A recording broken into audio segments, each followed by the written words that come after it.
Is Dragon Age the Veilguard as bad as everyone says? Well, if you go to Metacritic, you'll see a score that's generally favorable. If you ask me, anything above 80 is a very respectable score. If you head to IGN, which is probably the most popular review source, whether you love them or hate them, there you'll find an amazing score of 9. But if you head to the unreliable yet always entertaining Steam page, you'll find a mixed set of responses averaging just under 70, which isn't too bad if you ask me.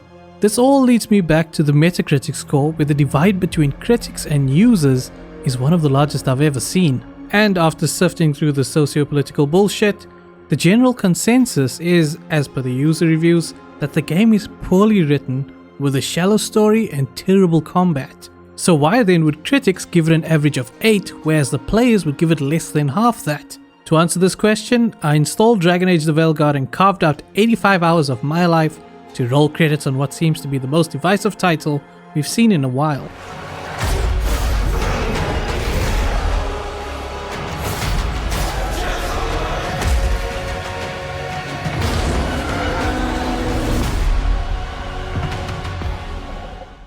Okay, just a quick one before we get into this video. I just want to say that this voiceover was recorded in 2025, early 2025, so it's been almost a year. And I thought I'd put some video to it and actually put it out. I thought it was long lost. So just bear that in mind. And also, there's a few things in there that I would have changed or worded differently if I had the chance. I thought about going back and actually splicing in newer inserts into the video, but that would be a huge mess and I just didn't want to deal with that right now. But what I will do is maybe in the future, I might go back to Dragon Age and give like my second thoughts on it, because there was more I wanted to say about the game. But I'm rambling on here, so without further ado, let's get into it. Before I even cover today's game, I wish to briefly disclose my history with BioWare games. Starting with Mass Effect 2, which I remember as being amazing. Then Mass Effect 3, which was also really good from what I remember. After that was Dragon Age Inquisition, which I also remember fondly, probably more so than most people. And lastly, I played approximately 2 hours of Mass Effect Andromeda. I remember giving up on that one rather quickly. I simply couldn't get into it. What is the point of all this? Well, even though I have fond memories of all these games, apart from Andromeda, I can't remember about 90% of it. In fact, the last one I actually completed was over a decade ago, meaning this coverage of Dragon Age the Veilguard will be from a fresh pair of eyes in a sense. So many of the arguments I see online is people comparing it to Dragon Age 1 and 2, pointing out how much it differs from the older titles. The sentiment seems to be that BioWare has lost their way after Mass Effect 3, some might argue after Mass Effect 2. The point is, I will be attempting to meet Veilguard on its own terms and discuss its merits as a new player, which from what I gathered is BioWare's intended target, but more on that in a bit. Also, this is not an in-depth review of the game. Veilguard has been out for a couple months now, and if you're looking for a more detailed breakdown of the game, you won't find it here. I just want to give my thoughts and opinion on the things that stood out to me as a player. But for now, let's get right into the combat, which in my opinion is the best aspect of the game. That's saying a lot, considering a lot of people don't think so. But from my experience, it's the only thing about the game that I look forward to while playing through it. That statement in itself should give you some idea of what to expect from this game. In fact, I'm gonna keep it real with you folks. The rest of the video is gonna be me critiquing everything they got wrong. Let me remind you, this is all my opinion. What I like about the game might not align with you. Same goes for what I don't like about it. So, getting back onto topic, when it comes to combat in the Dragon Age franchise, all I have to go on is Inquisition. In it, I remember choosing Warrior or whatever the equivalent was, and combat itself was simple. It kinda played like Diablo in a sense. You walk up to an enemy, hit the attack button, use your special attack, wait for the cooldown, rinse and repeat. The fun part for me was not the action itself, but building my character to melt enemies as fast as possible. Trying to make a broken and devastatingly overpowered build, but I'm getting ahead of myself. The actual combat is more closer and engaging this time around. You will need to pay closer attention to what's happening on screen. It's nothing really revolutionary, it just plays more like your average modern action game. Enemies now have a parryable attack that rewards you with a brief stun on them if timed correctly. They also have unblockable moves that will have to be avoided with well-timed dodge, which by the way all classes now have access to, not just the rogue. On top of all that, all three classes have access to a range option, with the warrior having the most stylish. That being the ability to throw your shield at an enemy and have it come back to you like Captain America. For that reason alone, I obviously went with the warrior. Apart from the sword and shield, you can switch to a two-handed maul or axe with the tap of a button. And this leads me into one of the first issues I have with the game. When you start the game, you are given a choice of 3 starting types, and then you are locked into that type for the next 50 to 100 hours. Now, choosing an archetype is quite common in most RPGs, but in most RPGs, this is only the starting point, and as your character develops, you start to specialize and invest in the playstyle you like. With Dragon Age Inquisition, it is the same thing. Choose your class type and you are locked into that style for the playthrough. But you also had the option to control your companions. This done well to give you a taste of the other classes, if your chosen class ever started to feel a bit stale. Though if I'm honest, I hardly ever took advantage of this feature. In fact, I never really bothered too much with interacting with my companions on the battlefield. But I'm glad the option was there, mainly because it gave me affirmation that I was playing the class I enjoyed most. After controlling one of the mages and rogues, I came to realize they weren't as engaging as playing the tank or warrior class. In a way, it allows you to get a taste of all the different playstyles the game has to offer, which brings us to Veilguard. In this game, you cannot take control of your companions, but you can choose when to use their abilities, meaning whichever class you choose is the combat playstyle you're going to experience for the whole game. Personally, I prefer the player-focused combat, but some of you might miss the more strategic aspect of the party system. Also, as someone who hates looking up game guides on the major titles I'm about to play, I highly recommend you do just that to get an idea of what class you think looks fun to play. I say this because I only just started a second playthrough with a rogue this time and kinda regret not going for this class on the first time around. That isn't to say I didn't enjoy playing the warrior. No, the sword and shield combo was incredibly fun. Parrying the enemy's attacks and bashing them over the head with your shield for huge stagger damage feels incredibly satisfying. And over 80 plus hours later, it never really got old, to me at least. This is because the gear and leveling system is so addictive. The character skill tree is surprisingly large and offers tons of variety for different playstyles.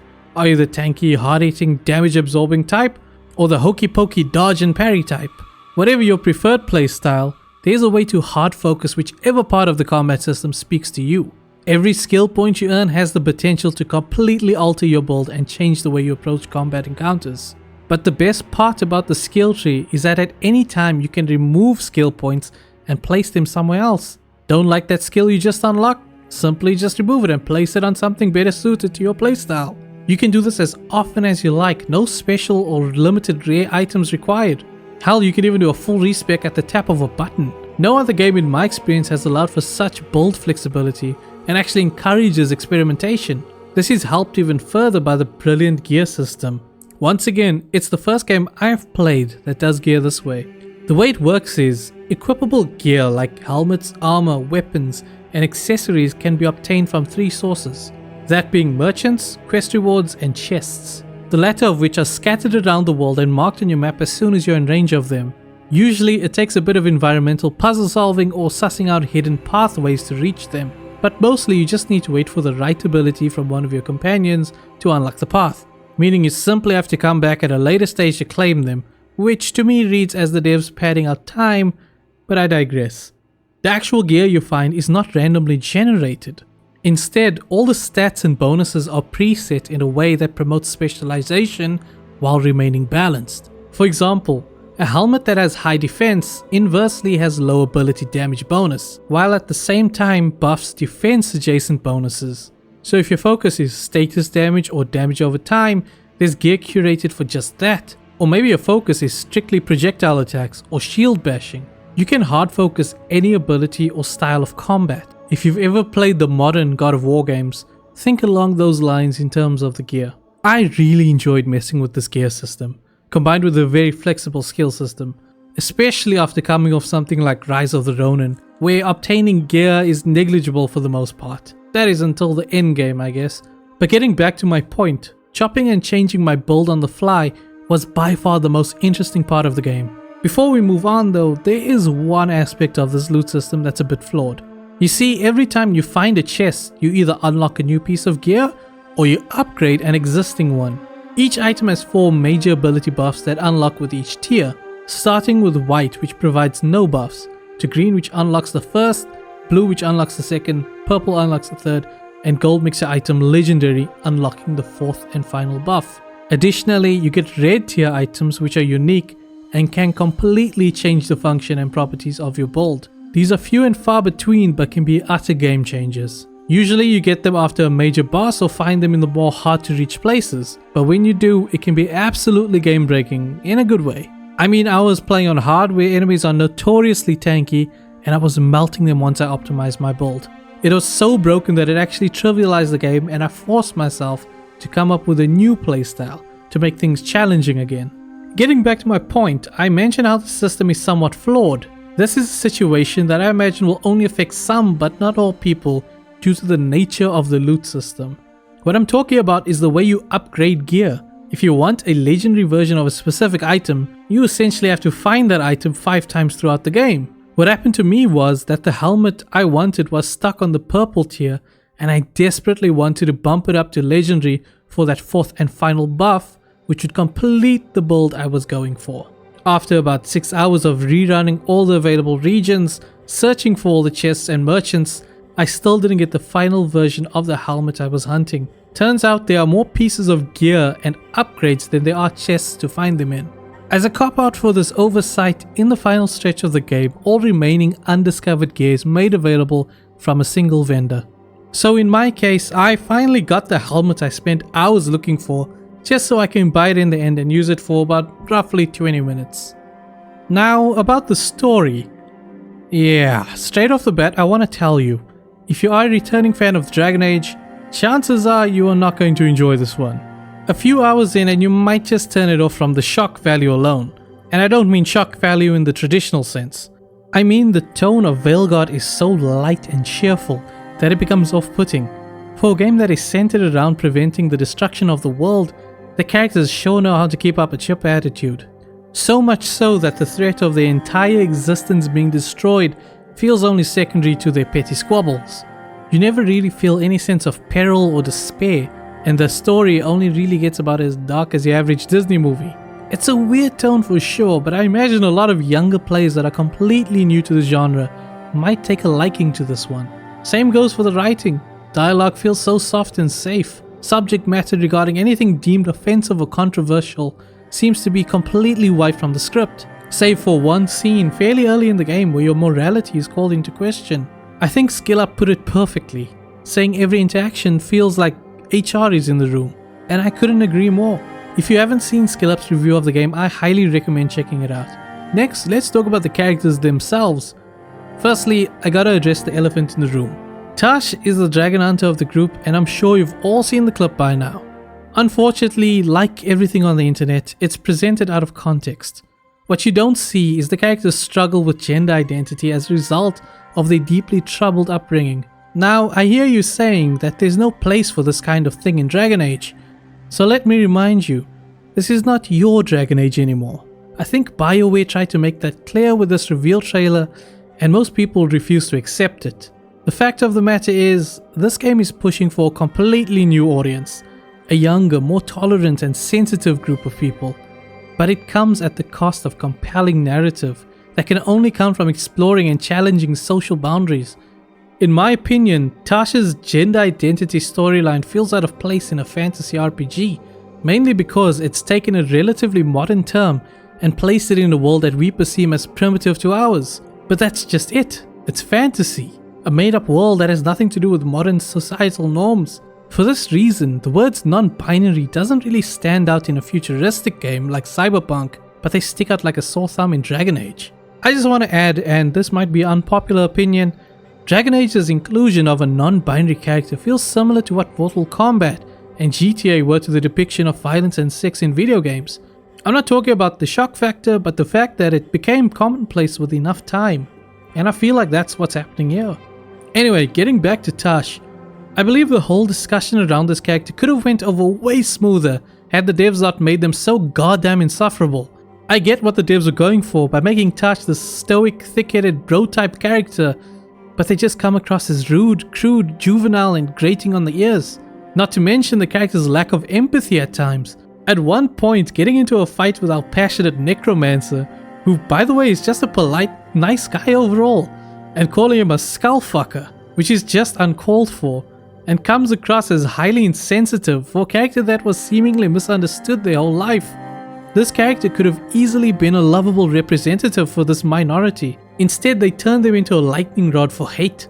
The rest of the cast are okay, I guess, with the exception of Harding, who comes across as a wet blanket for most of the game, and Bellara, whose chipper attitude feels so out of place in this Doom World scenario, but I guess that's the point of her character's inclusion.